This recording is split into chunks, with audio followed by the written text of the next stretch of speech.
Kamala Harris.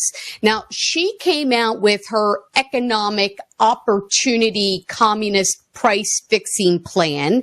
And back in July, she started talking about this goal, which was really a communist goal, where she said that everyone needed to end up in the same place. Equity. And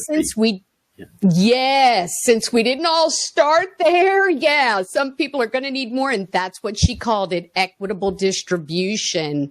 And then Tim Walz was gushing over China, talking about how well he was treated in China, and championed a group, I guess, that partnered with the Wuhan Institute of Virology and was pushing for federal funding. So, Trevor, who is Kamala Harris and Tim Walz?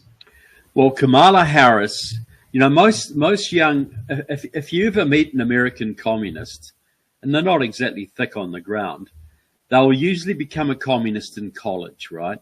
They get radicalized by their professors. Kamala Harris got radicalized in the cradle. Both of her parents were Marxists. Her father, an open Marxist economist. Her mother, Shyamala Gopalan, an Indian Marxist who was involved in sort of the black radical movement of Berkeley in the 1960s. They were both part of a group that spawned the Black Panthers. Now, the Black Panthers was not a black nationalist group. It was a black Maoist group. They followed Mao Zedong. They supported communist China. They supported North Korea. And so this is what Kamala was born into. She was radicalized in the cradle.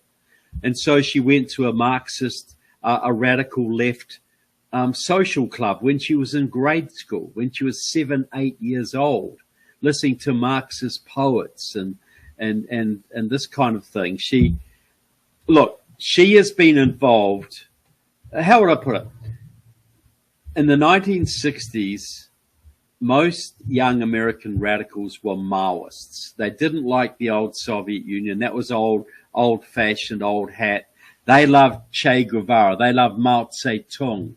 And they infiltrated our system. And especially since the 80s, they've been infiltrating the Democratic Party, finance, Hollywood, the unions, and universities. And this movement, this Maoist pro-Chinese communist movement, which is really headquartered in San Francisco, where Kamala comes from, that's her people. She has been in bed with these people since childhood. She's still working with them. They fund her. They finance her. She follows their policies, everything from the Black Lives Matter thing to the financial programs they want to introduce. She is a 100% Maoist, pro-China communist. She has never been anything else in her life.